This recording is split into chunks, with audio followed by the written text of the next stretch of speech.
napakalapit ang dalawang alalay ni Shukon kay Lee Xiaopao dahil naglalabas ito ng napakalakas na nen. Wala silang magawa kung hindi mapaatras at mas lalo pang nilakasan ni Lee Xiaopao ang nilalabas niyang nen. Nabigla sila kay Lee Xiaopao dahil isa pala siyang mahiwagang tao. Kaya pala nakakapaglabas siya ng pambihirang lakas. Sinabi ni Lee Xiaopao na may alam din pala ang mga aso tungkol sa hiwaga.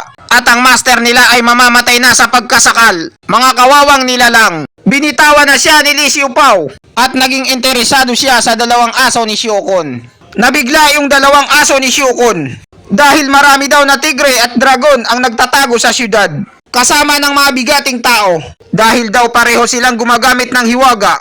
Baka daw pwedeng pag-usapan na lang daw sa maayos na paraan. Pakawalan na lang daw ni Lee Xiaopao si Shukon at hindi na rin daw nila gagambalain si Xiaopao. Pangako nila, makakaalis din daw siya ng maayos. Natatakot na yung isang aso ni Shukon dahil masyado daw malakas si Lee Xiaopao para sa kanila. Kasing lakas daw ng kanilang bossing. Galit na galit naman sinigawan ni Shukon ng dalawang aso niya. Binabayaran niya daw sila para tulungan siya. Natirahin si Lee Xiaopao at hindi makipag-areglo sa kanya. At dahil daw hindi sinunod ni Lee Xiaopao ang gusto ni Shukon, kaya ipapatumba niya na lang si Lee Xiaopao at itatayo sabay itutumba ulit ng paulit-ulit. Hindi pa tapos magsalita si Shukon ay napunta na si Lee Xiaopao sa likod ng isa sa mga aso gamit ang mabilis na galaw na Godspeed ni Killua. Sabay sinabi niya na nakakaawa sila sa lagay nila. Dapat daw ay humingi na sila ng kapatawaran sa kanya. Masyado daw matitigas ang ulo ng mga may hinang nilalang na ito at gusto nang mamatay. Hinawakan siya ni Lee Xiaopao sa kamay sabay piniga na parang damit lang. Dahil daw ang kamay na yan ang lumumpo sa kanya sa nakaraang buhay niya. Sabay napasigaw ito dahil sa sobrang sakit dahil sa pagkaputol ng kanyang braso. At nang makita ito ng kasama niya, dali-dali niyang nilusob si Lee Xiaopao. Hindi makatagos ang sapak niya sa kapal ng mukha ni Lee Xiaopao dahil nababalutan ito ng malakas na nen. Sabay bumalik sa kanya ang kanyang pinakawalang lakas at tumilapon siya sa lupa. Takot na takot siya at nanginginig habang papalapit sa kanya si Lee Xiaopao. At tinira ito ni Lee Xiaopao sa itlog at napasigaw na lang ito sa sakit dahil siya ang kumuha ng kidney ni Lee Xiaopao at ibinenta niya sa nangunguha ng bata. At bumalik ulit ang pansin niya kay Shukon dahil oras na daw nito para magbayad. Nanginginig na sa takot si Shukon at tinatanong niya kung anong gagawin sa kanya ni Lee Xiaopao. Kapag daw sinugatan siya ni Lee Xiaopao, ididimanda niya si Lee Xiaopao ng physical injury at ipapakulong niya ito habang buhay. Kaya subukan lang daw ni Lee Xiaopao kung matapang siya. Nagyabang si Lee Xiaopao na hindi niya muna papatayin si Shukon, pahihirapan niya muna ito. Sisimulan niya ito sa pambubuli.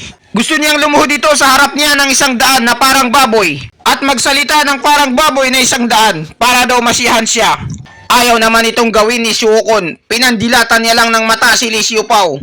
Inapakan ni Lee Xiaopao ang binte ng isa sa mga aso ni Shukon para paluhurin ito. Napasigaw naman ito ng aray dahil sa sakit. Kaya nung makita ito ni Shukon ay nagbago na ang isip niya. Gagawin niya ito at wag lang daw siyang sasaktan. Samantala, ang mag-ina ay masayang nakasakay sa bago nilang bayos. Minamarites nila si Lee Xiaopao. Nag-aalala daw si Qin Shuang baka may mangyaring masama kay Lee Xiaopao. Nagalit naman sa kanya ang nanay nito. Wag niya na daw babanggitin ang pangalan ni Lee Xiaopao sa harap niya sa susunod. Si Shukon daw ay 1,000 beses na mas maganda kaysa kay Lee Xiaopao. Mayaman siya at galing siya sa mayaman at makapangyarihang pamilya. Samantalang si Lee Xiaopao daw ay isa lamang tambay sa gilid ng kalsada. Magmula daw ngayon, dapat nakapokus lang ang atensyon niya kay Shukon. Sabay lumingon siya sa labas at nabigla sa nakita niya. Hindi siya makapaniwala na sinasamba ni Shukon si Lee Xiaopao na parang ama nito. Sinabi ni Lee Xiaopao na 50 lang ang nagawa nito. Makakagawa daw siya ng mas maganda at kailangan bilisan ito. Mahalaga daw ang oras sa kanya kaya wag daw babagal-bagal si Shukon. At tinanong niya kung pagod na ba ito. Pinagmumura na ni Shukon si Lee Xiaopao sa isip niya. Hindi niya daw ito mapapalagpas itong nangyari sa kanya. At hindi magtatagal, mamamatay daw si Lee Xiaopao sa kamay niya. Kakababa lang ng mag-ina mula sa bayos at napasigaw agad si Qin Shuang na tinawag si Shukon. Parang walang narinig si Shukon habang nakaluhod sa harap ni Lee Xiaopao. Nagulat na lang si Qin Shuang sa mga nakita niya at tinanong si Lee Xiaopao kung anong ginawa nito. Bakit niya daw yun ginawa at anong ginagawa niya kay Shukon? Sinabi naman ni Lee Xiaopao na wala siyang ginagawang masama. Gusto lang daw magpasikat ng mahal niyang batang master na si Shukon. Sabay tinawag itong baboy. Sinimulan niya itong pagsasampalin at pinipilit magsalita na parang baboy. At sinabi ni Lee Xiu Pao na may utang pa siya sa kanya na 100 na pagsigaw na parang baboy.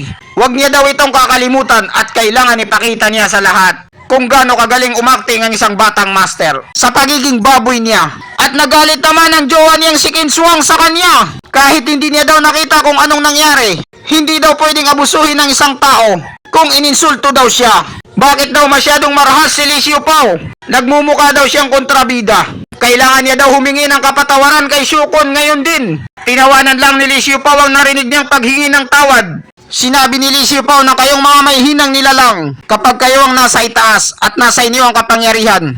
Sumagi ba sa isip nila na humingi ng kapatawaran kay Lee Xiu Pao? Lalo tuloy nagalit si Lee Xiu Pao sabay inapakan ng balikat ni Shukon at pinapasigaw niya ito ng parang baboy. Wala nang magawa si Shukon dahil hindi niya kaya si Lee Xiu Pao at nagsimula na siyang sumigaw ng parang baboy. Sa isip ni Shukon, galit na galit siya at isinusumpa niya si Lee Xiu Pao na pagbabayaran niya ito ng mahal sa ginawa sa kanya. Papatay niya daw si Lee Xiu Pao at papahirapan niya ito na mas mahirap pa kaysa sa kamatayan. Kinabukasan, kakababa lang ni Lee Xiu Pao sa taxi. Papasok na siya sa paaralan kung saan siya mag-OJT. Biglang may tumawag sa cellphone niya na Cherry Mobile. Sabay sinagot ang tawag. Ang tatay pala ni Lee Xiu Pao, kinukumusta siya kung maayos ba siya at ang kanyang pagtatrabahuan sa bagong paaralan. Kinumusta rin ito kung ano daw ang lagay ng pagpapakasal niya kay Qin Shuang. Kung magiging maayos ba.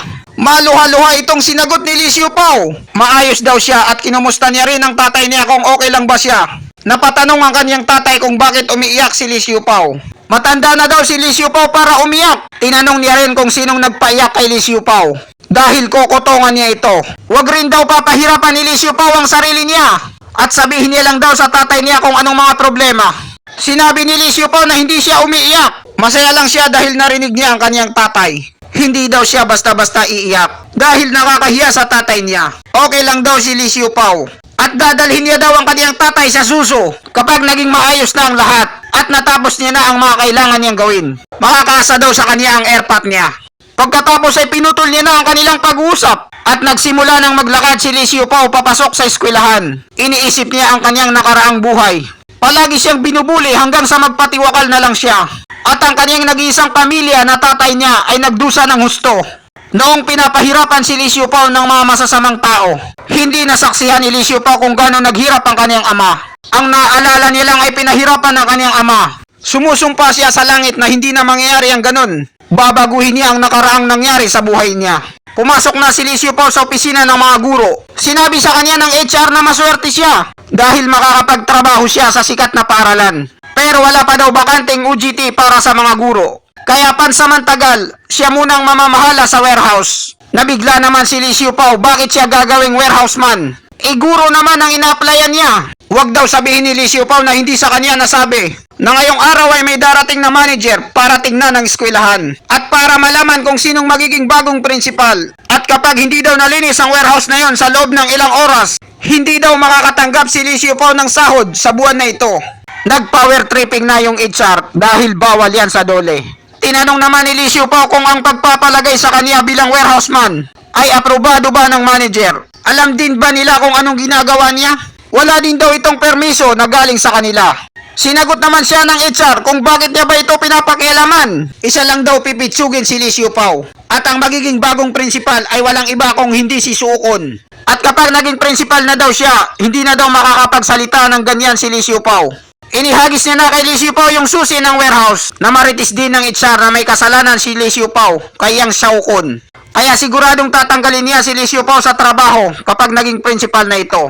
Ang mga katulad daw ni Lee Xiu Pao na walang backer, hindi mataas ang estado sa buhay, at walang mga kapit na bigating tao. Mas maganda daw na gawin niya ay magsorry kay Yang Shao bago pa daw ito magalit sa kanya. Para kahit papano ay mapanatili niya ang kanyang trabaho na pagiging warehouse man. Biglang may pumasok na hindi man lang kumatok. Sino kaya ito na Malapiolo Pascual na kilala si Lee Xiu Pao? At natutuwa pa siyang makita si Lee Xiu Pao na dumating. Bakit hindi daw dumiretso sa kanya si Lee Xiu Pao? Nakalimot na daw si Lee Xiu Pao sa pagiging magkaibigan nila. Sabay pa daw silang nagpatuli. Napatayo sa galit ang HR. Sabay dinuro si Kyofi. Ano daw ang ginagawa niya rito? At sino daw ang nagpapunta sa kanya rito? Isa daw siyang PE teacher kaya dapat nasa palaruan siya. Bakit niya daw iniiwanan ng trabaho niya? Binalaan niya ito, nakakaltasan niya ang sahod nito ng kalahati. Kapag inulit niya pa ito, inutusan niya rin na isama si Li Xiupao palabas dito. Nainis si Li Xiupao sa narinig niya sa panduduro sa kaibigan niya. Makikitang lalapitan niya na yung HR para sa pakin ito. Buti na lang pinigilan siya ng kaibigan niya. At nagpaalam na ito kay Director Ma ng HR. Sabay sinabi kay Li Xiupao na lumabas na sila. Ibinulong na lang niya kay Li Xiupao na wag nang patulan ng lalaking yon. At lumabas na lang sila. Dahil ang lalaking yon na hindi alam ang pagkakaibigan nilang dalawa. Hanggang dito na lang muna tayo mga ka-Xiupao. Abangan nyo na lang sa susunod na chapter kung anong mangyayari sa kanila. 10,000 salamat sa inyo sa bawat pamilya. I-click nyo na yung subscribe para laging updated sa buhay ni Xiupao.